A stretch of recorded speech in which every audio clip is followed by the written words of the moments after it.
She stood there barefoot on the marble kitchen floor, wearing the silk robe I bought her for our 10th anniversary, holding a champagne flute like we were celebrating something.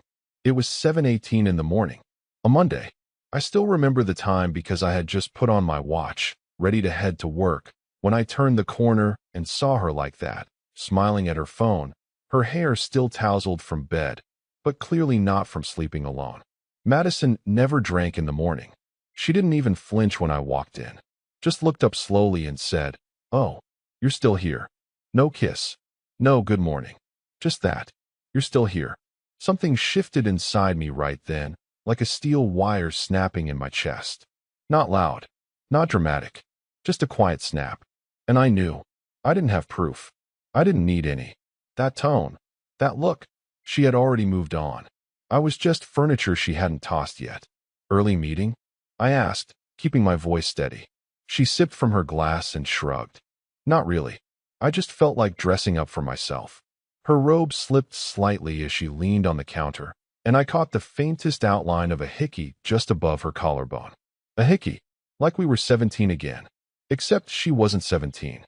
She was 38, married, and had left her wedding ring in the drawer 3 weeks ago because it was starting to feel tight. I looked at her for a moment, not moving, not blinking, just looking.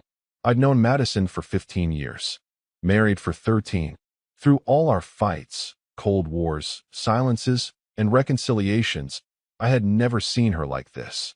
Not just distant, detached, as if I was watching a woman I used to know slip into a new skin right in front of me. "I need to tell you something," she said casually, like she was offering me a weather report. I nodded slowly. "Go ahead." She paused, tilted her head, and smiled. A pity smile. That was the worst part. "I think it's time we stop pretending this marriage is working. I've found someone who actually sees me." I didn't speak. I didn't ask who. I didn't even look away. I wanted her to keep talking. I wanted to see how deep this rabbit hole went. And she went deep. "He's smart, driven, not stuck in the same damn job for 10 years. He listens to me, Ryan. He asks me what I want." She laughed, almost dreamily. I forgot what that felt like. I wanted to scream. I wanted to reach across the kitchen island and smash her champagne glass against the tiles, watch it shatter like she had just shattered our life. But instead, I said something I didn't expect to say. "What's his name?" She blinked. "Does it matter?" I took a step forward. "It does to me." She rolled her eyes. "Zach." That's when the floor gave way beneath me. Not because I knew a Zach, but because I didn't. The name was too new, too unfamiliar. That meant this wasn't some office flirtation. This wasn't a drunken mistake or a desperate cry for attention. This was a secret life, a separate one she'd carved out like a hidden room in our shared home, and I'd never even seen the door. "You've been seeing him long?" I asked. Another shrug. "Long enough." Silence. And then she said it, the sentence that would tattoo itself across my brain for the rest of my life. "You're dead weight, Ryan. I've outgrown you." She didn't say it in anger. That would have made it easier. No, she said it gently, like she was letting go of an old coat she once loved but didn't need anymore. I nodded, just once. A slow, deliberate nod. Then I turned around, walked to the sink, and calmly poured myself a glass of water. My hands didn't tremble. My voice didn't crack. But inside, something ancient and cold had started to move. Not rage. Not grief. Strategy. She didn't see it. She thought she'd won. Thought she had finally broken the man she once married. But what she didn't know, what she couldn't have possibly known, was that the wheels had already started turning in my head. I wasn't going to fight her for love. I was going to bury her with truth. And Monday morning was just getting started. I didn't go to work that day. Instead, I sat in my truck for almost an hour, parked 2 blocks from the house, engine off, watching my own front door like a stranger. There was this eerie calm that settled over me, like the kind you get before a tornado touches down. Birds disappear, air thickens, and something inside you whispers brace for impact. But I wasn't scared. I was focused. At 9:32 a.m., a dark blue Audi pulled up. I watched as a man, tall, lean, wearing a white shirt unbuttoned at the neck, stepped out with a coffee in each hand. He didn't knock. He just walked right in. Used the damn keypad. She had given him the code. I didn't move. Didn't rage. I just stared at the door he disappeared through like it was a portal to another world I never knew existed. My house. My F*****ing house. The one I built from the ground up, took double shifts to pay for, laid the floorboards with my own hands. And now some random pretty boy was walking in with lattes like he belonged there more than I did. For 10 more minutes I sat frozen, until it hit me. This wasn't new. He'd been there before. That was the final confirmation I needed. She wasn't slipping, she was gone. Fully, completely, unapologetically gone. This wasn't a mistake. This was a life she had chosen. One she had started building brick by brick while I was in the backyard fixing the damn deck last summer thinking we were working on things. I drove off, still calm, still quiet. But my mind was racing like a freight train with no brakes. I went to the bank first. Quietly. No scene. No sudden moves.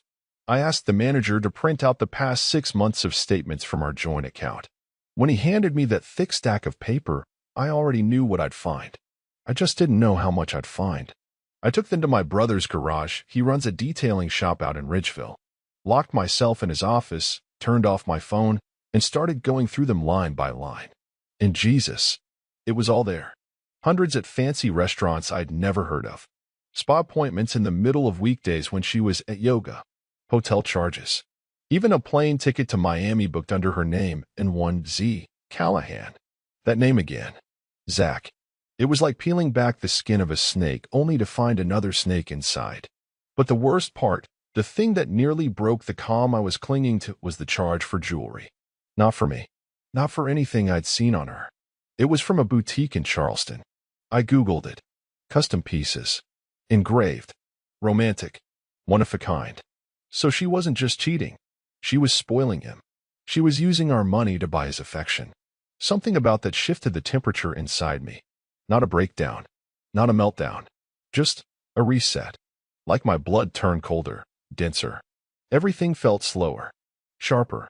Like my brain had switched over to some primal setting reserved for prey that had just realized the predator was in their den the whole time. That's when I started writing. Not just notes. A plan. Every account. Every transaction. Every time she lied about working late or needing alone time. Every single instance where her excuses now made perfect, brutal sense. I had no intention of confronting her that night. No, that would have been giving her control again. And she wanted control. She thrived on watching me react. But I wasn't reacting anymore. I was collecting. That afternoon, I made one more stop, an old friend from high school, Ethan, who worked in IT security. We hadn't spoken in years, but he owed me. Big time. I asked him one favor. Quiet. Discreet. No questions. I gave him Madison's email. He gave me access to her cloud storage in under 2 hours. That's when things really started to unravel. There were voice memos. Not texts. Not pictures. Memos. She recorded messages to him. Sweet ones. Dirty ones. Mean ones about me. Things that felt like a punch to the gut even though I was already standing in the rubble of our life. He still thinks I'm figuring things out. Like, how dense can a man be? God, he made me loaf again last night. I almost gagged. You make me feel alive, Zach. Like I escaped something. Escaped. That's what she called it. Escape. But here's the thing she didn't count on. I don't break quietly. I rebuild quietly. And when I'm done rebuilding, I return. Smarter. Sharper. And I don't knock. By the time the sun went down, I had everything I needed to start the collapse. The only thing left was timing. The rest of that week passed like I was living a double life. At home, I was still the quiet, routine-driven husband. Madison barely noticed the change. Or maybe she did and didn't care. She moved through the house like a tenant whose lease was almost up. No questions. No small talk. She spent hours on her phone with that same smug detachment, sometimes stepping into the guest bathroom to take calls, thinking I wouldn't notice. But I noticed everything now. The way she showered twice on Tuesdays. The change in her perfume. Her sudden interest in hiking, even though she came back with her hair curled and her nails intact. I watched her like a hunter watches a deer that's already stepped into the trap. On Thursday evening, she asked if I could go to my brother's that weekend. Her excuse? Zoe's staying over and I want some girl time. Zoe was her college roommate, conveniently living out of state, and, as far as I knew, Hadn't visited in over 5 years. The lie was so lazy it almost insulted me. Still, I nodded. Of course. She smiled. Not at me. At the ease of it. She really thought she was in control. But while she was planning her weekend escapade with Zach, I was setting the stage for something else entirely. Something permanent. Something public. Earlier that day, I had visited an old client, Don Merrick, a real estate lawyer who owed me a favor after I helped him with a messy garage remodel last summer. Don worked out of this rundown office behind a car wash, the kind of place where real damage gets done in silence. I handed him the documents I'd prepared, copies of the bank records, highlighted transactions, the cloud audio files, and a USB drive labeled evidence. Don listened to maybe 10 seconds of a voice memo before he stopped, looked up, and said, "You want war?" I shook my head. I want her to lose everything. And I wanted to look like an accident. He nodded. Then don't move too fast. Let her think she's still winning. That night, I did something I never imagined doing. I sent a message to Zach. Not threatening. Not angry. Just calm. Hey, just so you know, I'm aware. Good luck. He didn't respond for hours. When he did, it was 3 words. You're too late. The arrogance in that reply told me everything I needed to know about him. He was young, overconfident, the kind of man who'd step into another man's home, drink his coffee, screw his wife, and then take a victory lap. But I had something Zach didn't. Patience. Late Friday night, after Madison had gone to bed, drunk off red wine, her robe tossed across the living room armchair like a damn trophy, I stepped into my office, closed the door, and opened a private browser. There, I activated 2 things. First, an automatic withdrawal of half our joint savings, redirected into a frozen business account I had set up under a shell company 2 years ago during a property deal. Legal, clean, untouchable until the divorce papers were filed. Second, a scheduling email, drafted and set to send to her employer, with an anonymous tip linking her company laptop to personal, explicit recordings stored in her cloud. I blurred her name but left just enough breadcrumbs to start whispers. The kind that poison reputations before accusations even take form. Why? Because Madison loved her job. Not the work, no. The title. The image. The control. That office gave her more validation than I ever did, and she flaunted it like a crown. I didn't need to take her money. I just needed to take her throne. Saturday morning, I left. Just like she wanted. Told her I was heading to my brother's place for the weekend. She didn't hug me, didn't kiss me, just said, thanks. I really need this. She had no idea how right she was. I didn't go to my brother's. I drove 2 towns over, checked into a mid-range motel with fake plants in the lobby, and waited. At exactly 3:12 p.m., my motion-activated camera picked up movement in the hallway of our home. Madison, in heels, laughing. Zach followed her in like he owned the place. I watched in silence as she kissed him at our front door. I watched him toss his bag on my couch. I watched her pour 2 glasses of wine. And then I hit record. By Sunday evening, I had hours of footage, audio logs, synced text extractions from a cloned WhatsApp account, and a growing stack of ammunition she couldn't talk her way out of. But I wasn't ready to fire just yet. No. Because on Monday morning, the clock would start ticking. Not just on her affair, but on her career, her credit, her home, and on something far more important, her illusion of control. Monday came cold and gray. The sky hung low like a lid over the town, and everything felt heavier. But I was wide awake before the sun even considered rising. I had already showered, dressed, made coffee, strong, black, bitter, and stood in the kitchen of the motel with the footage playing on my laptop in silence. Zach's laugh grated on my nerves. Madison's moans felt like they belonged to someone else. Like I was watching some low-budget drama starring people who looked like my wife, but weren't. It wasn't pain anymore. It was fuel. At exactly 7 a.m., I hit send. The email went out to human resources at Madison's company, with a perfectly drafted anonymous tip. Subject line: concerning use of company equipment and possible ethics breach. I included a screenshot, just one, of her cloud storage directory with file names like fours.mp4 and moaning memo2.m4a. No explicit content, just hints, enough to create smoke. People don't need fire to panic. Smoke's enough. By 7:04 a.m., it was out of my hands. I poured another cup of coffee and waited. At 8:21 a.m., my phone buzzed. Private number. I let it go to voicemail. 10 seconds later, the same number again. And then a text from Madison. Did you just do something? No greeting. No emoji. Just that sharp, accusatory tone, like a predator smelling its own blood for the first time. I didn't reply. At 8:40 a.m., she sent another. Ryan, don't be stupid. What did you do? Still didn't answer. Because while she was unraveling, I was already in my truck, headed to my next appointment. A quiet breakfast with a man named Dean Kessler. Dean was a private investigator. A good one. Ex-cop, ex-military, full-time truth extractor. He didn't ask questions when I gave him the names, Madison Callahan and Zachary Callahan. Not yet married. Not yet legally bound. But sharing bank transactions, hotel stays, and suspicious weekend work retreats.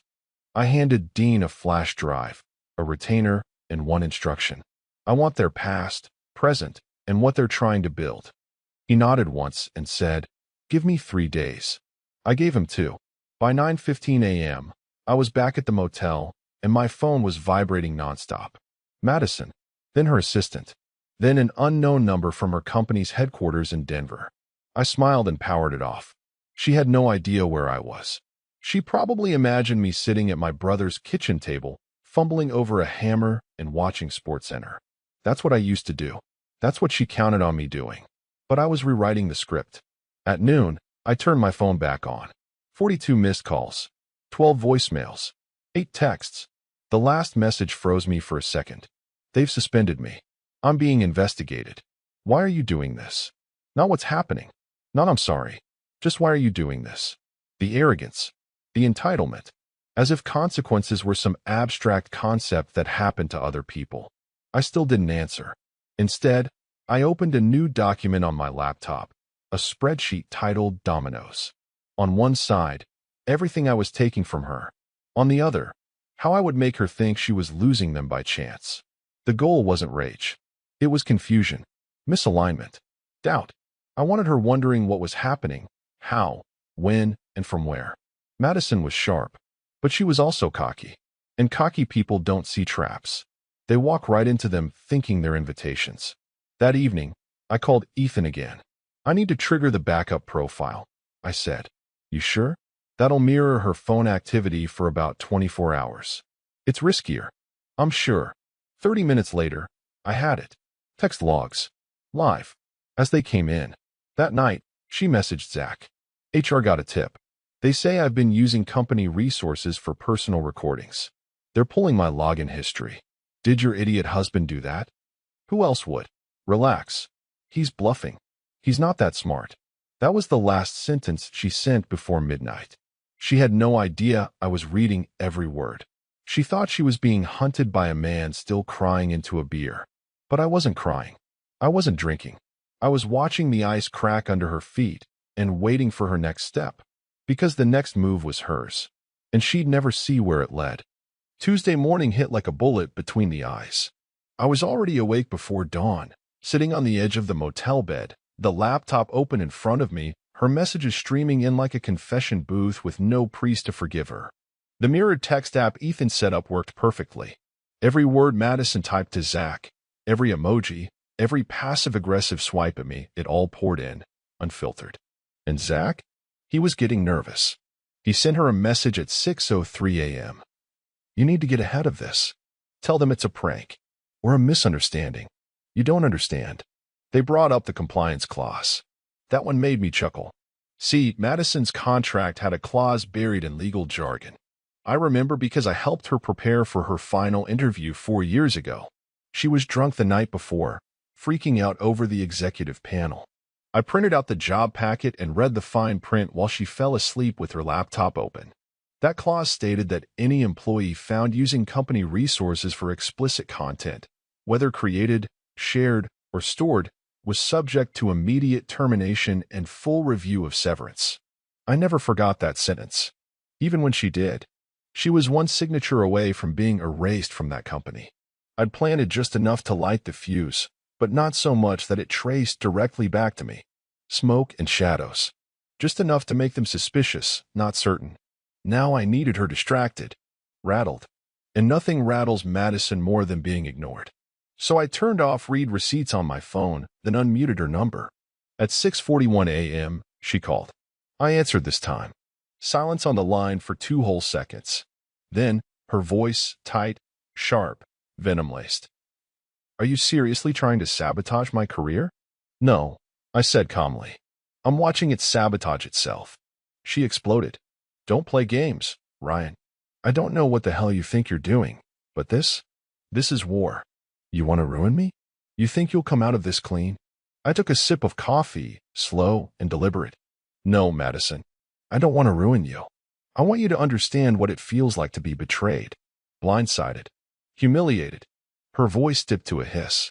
You always were a petty little man, and you always needed to be the smartest woman in the room, I replied. But now the room's on fire, and you're still trying to impress the match. Click. She hung up. And that silence after the call? That's when I knew I had her by the throat, figuratively, of course. The cracks were deepening. I had more than enough already to bury her, but I wasn't finished. Not even close. Because I still hadn't touched the most fragile part of her carefully curated world. Her reputation.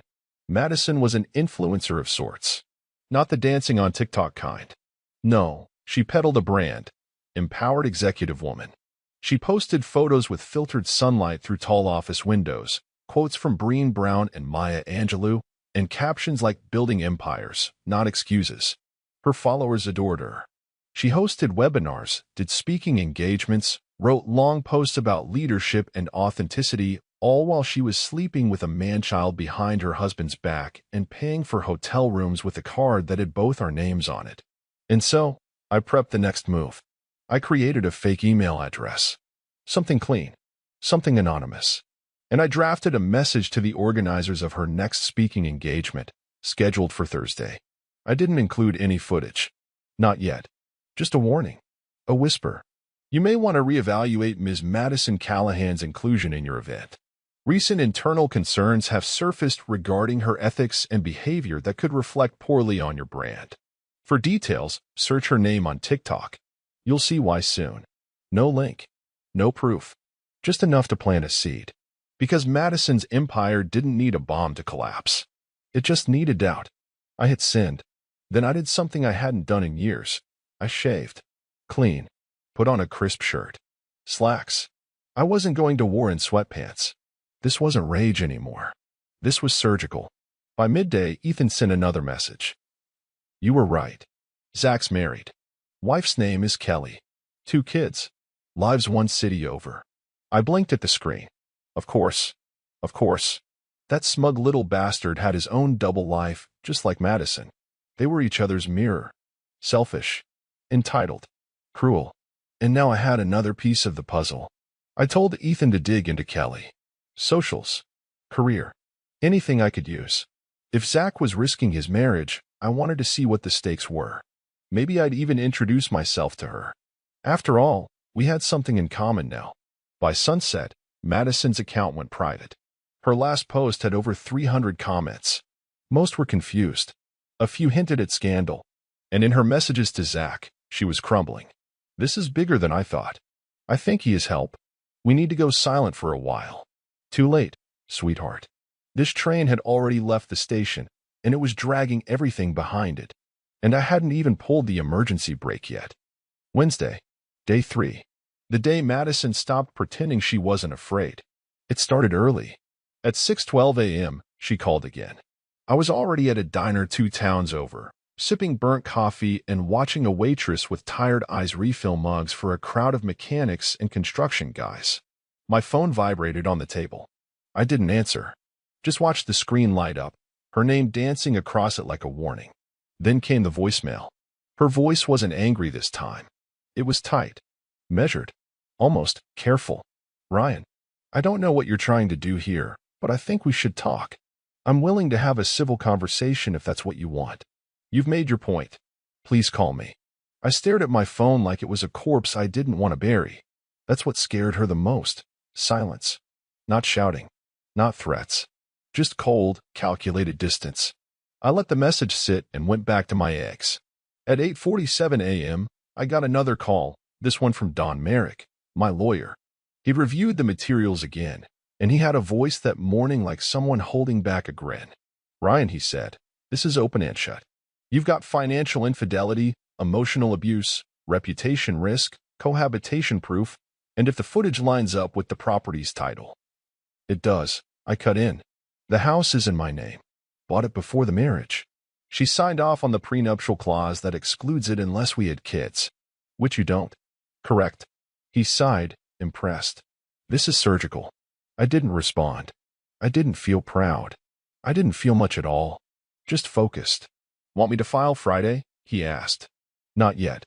I want her scared, not cornered." He paused, then laughed lightly. "You're colder than I thought." "No. I was just awake for the first time in years." Around 11 a.m., Ethan sent me a compressed folder with everything he could find on Zach's wife, Kelly. Photos of her with 2 boys, 6 and 9. PDA newsletters. Her LinkedIn. Her Etsy shop. A woman with a quiet life, unaware that her husband was sneaking out to screw another man's wife in a bed covered in decorative pillows that spelled "Love Wins." I stared at her face for a long time. Not because she was beautiful, though she was, but because she looked kind. Kind in a way Madison used to pretend to be.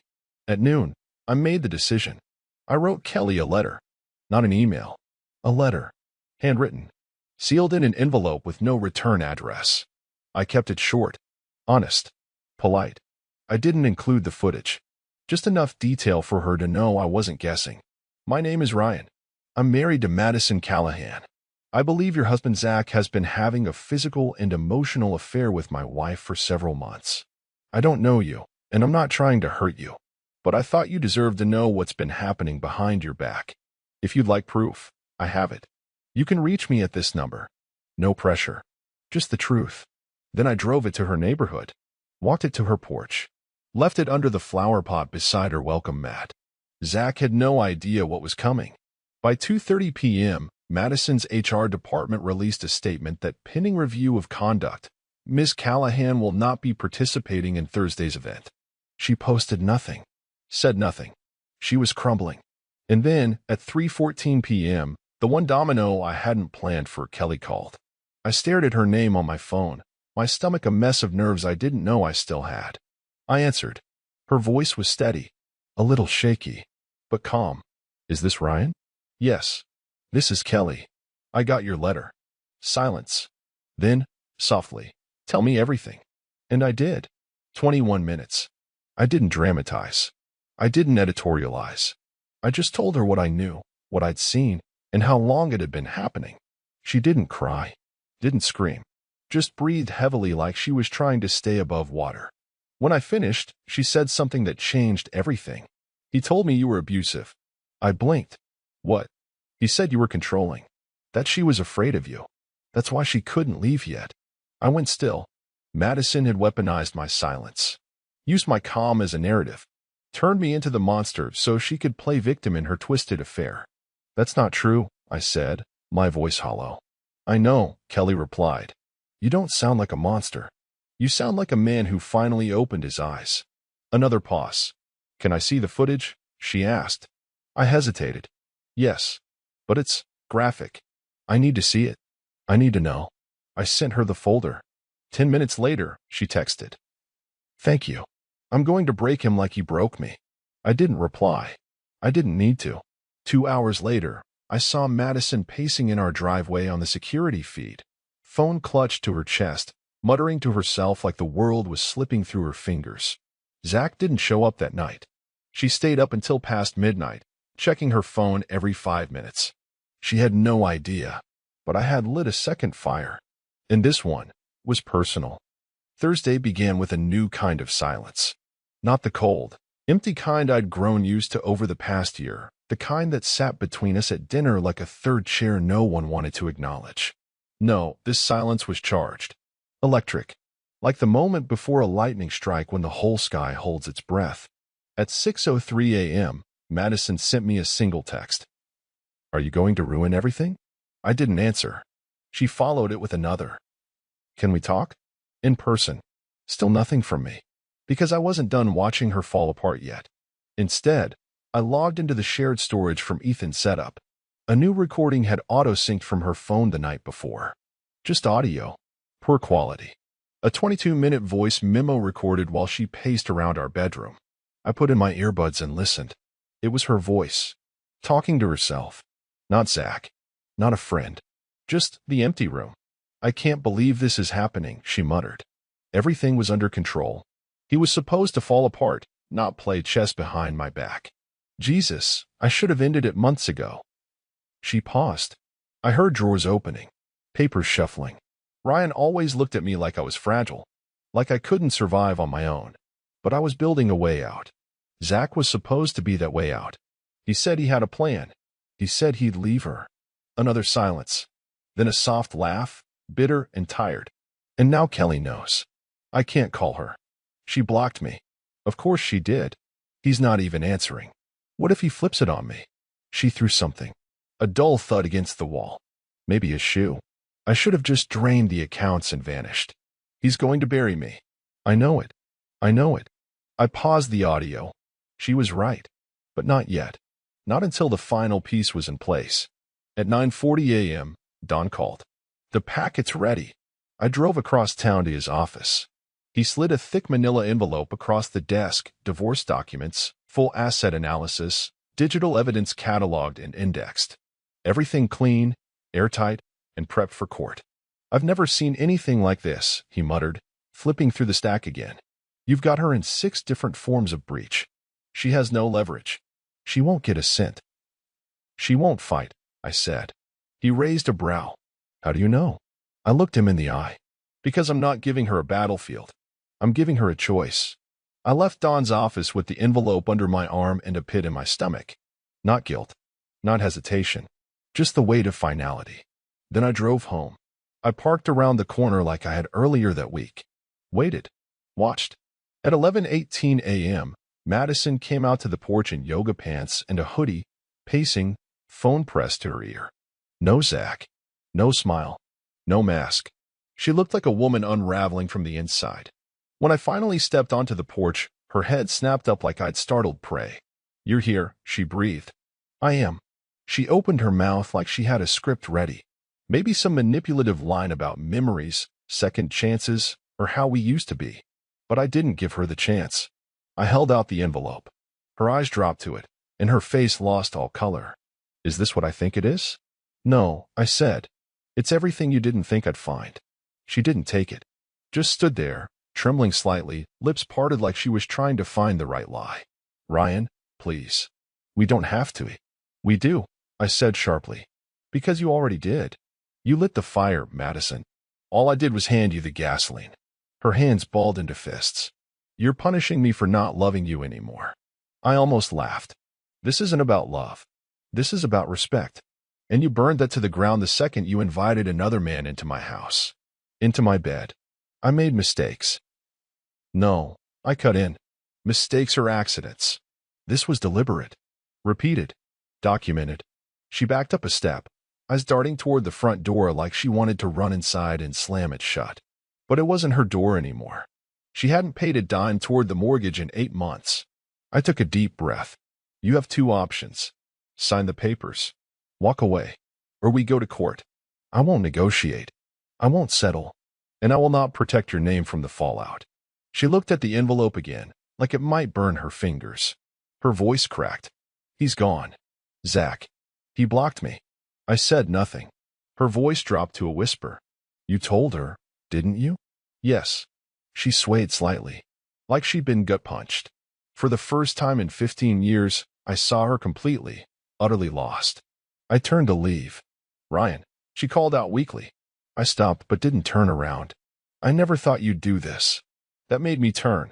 I looked at her with more clarity than I'd ever had in my life. That's the problem, I said. You never thought at all. And then I left her standing on the porch, clutching her robe tied over a life that was no longer hers, watching as the wall she built so confidently began to tremble. The first crack had become a fracture. By morning, it would be rubble. Friday. The day everything stopped pretending. Madison didn't sign the papers. She didn't call either. She spent the day locked inside the house that legally wasn't hers anymore. Curtains drawn, blinds shut, like that would somehow keep the world out. But the world wasn't knocking. It was watching.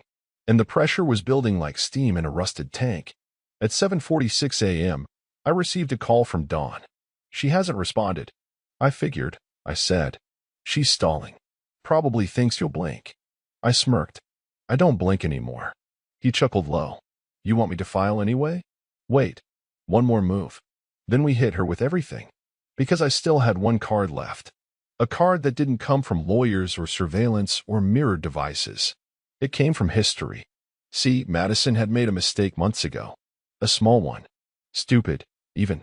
She used our joint email to book a couple's massage for her and a friend at a spa in Asheville. Back then, I assumed it was for me, until I realized I never went. She forgot to delete the confirmation. I found it buried in the promotions folder. It was dated February 11th. She told me she was in Atlanta with her mother that weekend. So I called the spa, spoke with the manager, explained I was doing some reconciliation work for my marriage and wanted to know who checked in with my wife that day. He was hesitant, until I sent him a copy of my ID and the booking confirmation. He confirmed it. Madison Callahan, Zachary Callahan, used his real last name. So much for discretion. I asked if they still had security footage. He said no, they clear it every 3 months. But he did say something else, something golden. He said the masseuse remembered them because Madison asked if the couple's room had a mirror on the ceiling. That was all I needed. Because the spa's website had testimonials, public ones, and one from Madison, left the same week. Read. Best couples massage we've ever had. Zach and I felt completely renewed afterward. Thank you. She had signed her full name. Public. Documented. Stupid. I screenshotted the review, added it to the evidence folder, and updated the digital copy of the divorce packet. Not because the spa visit changed anything legally, but because I wanted to end the illusion. Madison thought this was about legal leverage. It wasn't. It was about exposure. That night, at 8:12 p.m., I sent her a message. Short. Surgical. Review's still up on the spa site, by the way. Might want to pull it before HR finds it. 3 minutes later, she replied. Why are you doing this? I stared at the message for a long time. Then I replied. Because you taught me how. At 9:04 p.m., Kelly called again. Her voice was calmer now. Steady. I could hear kids yelling faintly in the background. Normal life still pushing forward in the midst of chaos. I filed this morning, she said. Good. He left the house yesterday. Said he needed space to process. I told him to take all the space he wanted. And his toothbrush. I smiled. You okay? She was quiet for a moment. Then, not yet. But I will be. Same. We didn't say much more. Didn't need to. There's a strange kind of bond that forms between people who've been cut by the same blade. By midnight, I saw Madison's LinkedIn status switch to currently exploring new opportunities. And just like that, the empire she built on hashtags and motivational quotes officially cracked in public view. But she still hadn't signed. So I gave her one final offer. Saturday morning, a courier would arrive at the house. No warning. No note. Just a white box with 3 things inside. A printed copy of the spa review. A flash drive labeled Timeline. A clean pin. Nothing fancy. Just one that worked. She could sign and return the papers right then. Or she could keep pretending this wasn't happening and wait for everything to burn in daylight. I didn't care anymore. Either way. Part of me hoped she'd refuse. Because I still hadn't buried her. And I was starting to feel like she deserved that. Saturday morning. The sky was pale and flat. Clouds stretched like old gauze, soaked in something heavy but holding back the rain. That kind of weather that makes people nervous without knowing why. At 8:12 a.m., the courier texted me. Delivered. She answered. No words. Took it. Closed the door. Good. That meant she saw it. The box. The spa review. The flash drive. The pin. Now the game changed. Because that flash drive wasn't just some dramatic prop, it was everything. Not just the raw footage. Not just synced text logs or receipts. It was a narrative. A curated timeline. Each folder carefully named, dated, numbered. It told a story. Her story. From the first transaction at that downtown bistro to the last moaning voicemail she sent Zach while I was in the hospital getting my appendix out alone. That's how low it got. She was screwing him while I was on in 4. The flash drive was my final chess move. Not to convince her. No. She was too far gone for guilt. But to let her see how thoroughly she'd been mapped. To make her feel the walls closing in, not with rage, but with precision. To understand, there was no version of this where she left untouched. At 10:31 a.m., she broke. A single message came in. I'll sign, but I want a meeting. Just once. Face to face. I didn't answer right away. I thought about it. It was dangerous. She was unpredictable now, cornered, unraveling, desperate. The part of her that was manipulative hadn't died. It had just gone quiet. Meetings meant games. Tears. Performances. But something inside me whispered, yes. Let her speak. Let her try. So I replied. Today. For PM neutral place. That diner near Mayfield Road. Fine. For hours later, I sat in a booth near the window, same one I'd been in the day I listened to her breakdown on audio. Coffee in front of me. No appetite. Just a stillness that felt surgical. She walked in at 4:06 p.m. She looked like a shadow of herself. Hair up in a lazy bun, hoodie over a rumpled shirt, no makeup. Eyes swollen, skin pale. She didn't smile. Didn't try to fake it. She slid into the seat across from me and said nothing for a full 30 seconds. Then, finally, was any of it ever enough for you? I looked at her for a long time. No, I said, because it wasn't real. She flinched. It was real. I tilted my head. Then why did you hide it? She opened her mouth, closed it, reached for the water glass but didn't drink. Her fingers trembled slightly. You were asleep, Ryan. You were always there, but never present. You didn't see me. I saw you just fine, I said. I just didn't think I had to chase my wife in my own home. She looked away. I kept going. You didn't leave because of absence. You left because of boredom. You wanted excitement, control, worship. You wanted someone new to look at you like you were a prize again. That's not fair. It's accurate. She fell quiet. The waitress came. We both waved her off. The air between us was so thick you could cut it with the menu. Then Madison reached into her bag and pulled out the envelope. The one with the signed documents. She placed it on the table like a peace offering she didn't want to give. I signed, she said quietly. But I want one thing. I stared at her. No. You didn't even hear it. I don't need to. Her lips pressed into a thin, bitter line. You're not a hero here, Ryan. I leaned in, elbows on the table. Neither are you. She swallowed hard. You think people will see this and take your side? No. I don't need sides. I just need truth. And now it's documented, recorded, filed, and notarized. She slumped back, eyes glassy. For a moment, I almost saw the woman I once knew. Not the cold strategist or the manipulative stranger. Just Madison. Lost. Small. Cornered by her own reflection. Do you hate me? She whispered. No, I said. And that was the most brutal part. Because I meant it. I don't hate you, Madison. I don't feel anything for you. Not anymore. She nodded slowly. Then, with a sad little smile, added, Then I guess I really did kill us. No, I said, standing up. You just killed you. I left her sitting there. Alone. Her hands resting on a manila envelope that felt like a tombstone. She had her signature. I had my freedom. But the story wasn't done. Because Zach still had no idea what was coming next. Sunday. It was the first morning I woke up with no plan. No sting of adrenaline in my chest. No digital ambush to prepare. The storm had passed, but I could still hear thunder in the distance. Not over me anymore. Over him. Because while Madison was busy clawing through the wreckage of her little empire, Zach Callahan had been walking around untouched. Still smiling somewhere, I imagined, probably telling himself he dodged a bullet. That Madison had simply gone too far. That maybe he was the victim now. But there's something about men like Zach, they never think consequences apply to them. Until the mirror shatters. Kelly texted me at 9:17 a.m. Ready? I replied with just one word. Send. She didn't hesitate. What Zach received that morning on his work email, no less, was a beautiful PDF titled Transparency. 63 pages long, neatly formatted, tabs on the side, hyperlinks embedded. It included screenshots of every chat between him and Madison that Kelly had pulled from the cloned WhatsApp feed.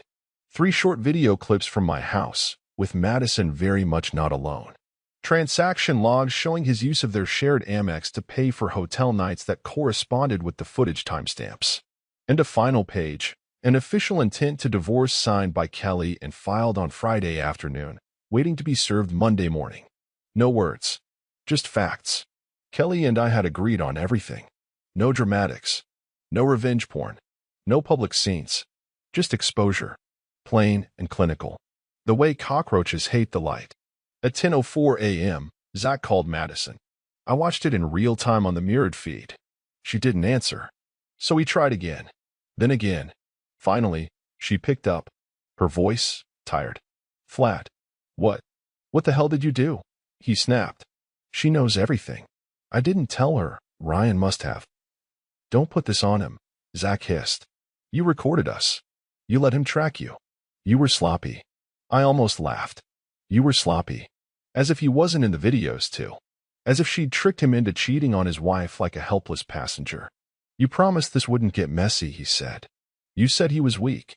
That's when I heard something I hadn't heard in weeks. Madison laughed. Not like before. Not that sultry, fake, high society laugh. It was bitter. Crooked. Unstable. I promised, she said. You promised me a life.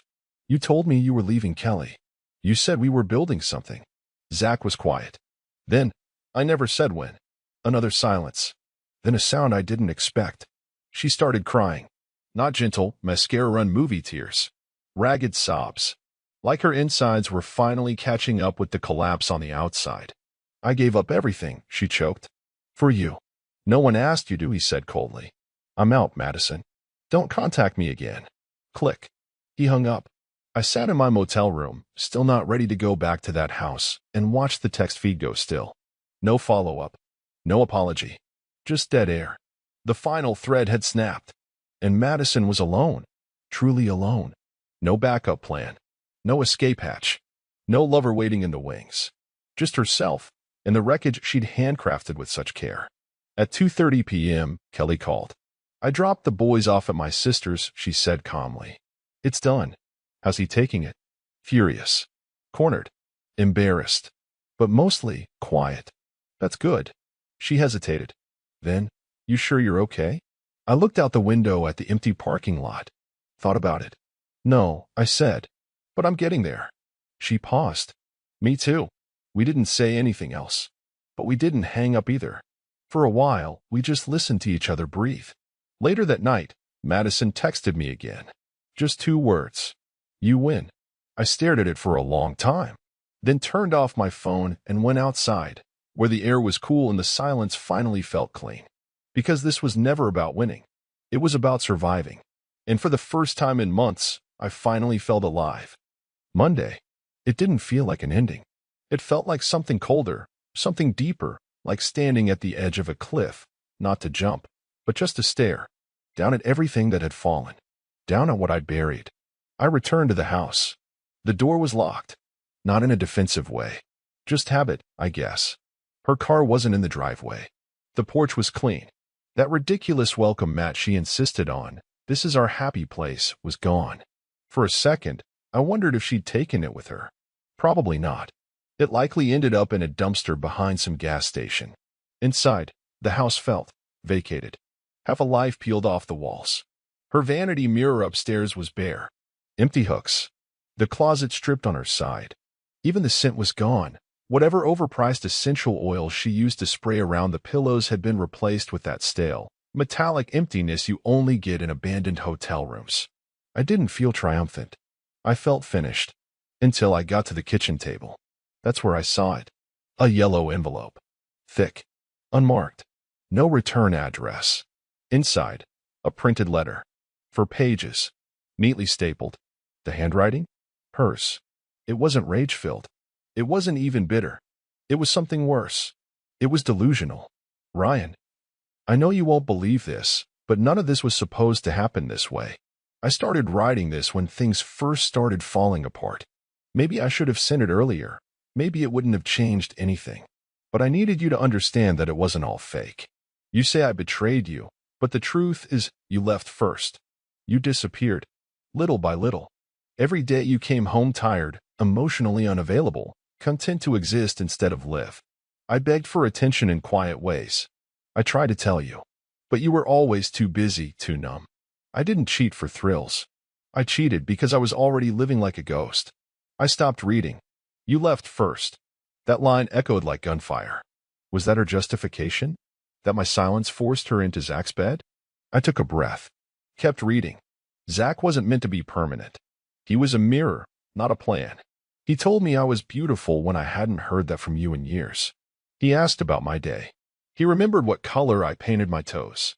Maybe it sounds small, but when you've been starving for affection, even crumbs feel like a feast. I didn't mean to burn everything down. I didn't think it would unravel so fast. I just wanted something to feel alive again. I didn't know how far gone I was until I looked back and saw how much ash was behind me. And then the last page. I don't expect forgiveness. I know I became a stranger. I know I lied, and I hurt you, and I disrespected everything we built. But a part of me, maybe the last part worth anything, needed you to know. I'm not proud of this. I'm not proud of me. I lost more than you. I lost myself. M. No, love. No, yours. Not even sincerely. Just M. I folded the letter once. Didn't tear it. Didn't burn it. I slid it into a drawer I rarely opened, next to warranty manuals and loose screws, right where it belonged. Trash that might come in handy someday. Then I turned my phone back on. 48 missed messages. One was from Dawn. Paperwork finalized. She signed. We're filed. You're officially untethered. Untethered. That word hit harder than I expected. I'd lived 15 years shackled to a life I thought was mine. A woman I thought I knew. A future that was nothing more than a mask with a date stamped on it. And now? I wasn't grieving. I was free. But freedom doesn't come clean. It comes scarred. At 3:20 p.m., I got one final notification. A wire transfer had cleared. Half of our remaining joint assets transferred into the business account I opened months ago under a new name. The name? Phoenix Renovation Group. Because that's what I was now. Burned. Rebuilt. Rising. The only thing left? Closure. And that came at 7:46 p.m. when I walked back into that bedroom. Our bedroom. Sat on the edge of the bed. And deleted every photo of Madison from my phone. One by one. Every anniversary. Every fake smile. Every filtered sunset captioned with lies. Until there was nothing left. Until my past fit in a trash folder I'd never open again. Until I felt the future whisper, get ready. Tuesday. 1 week since the morning I found her barefoot in the kitchen, holding champagne like she was celebrating my extinction. 1 week since she said, you're dead weight. I found someone better. And now? She's vanished. Not legally.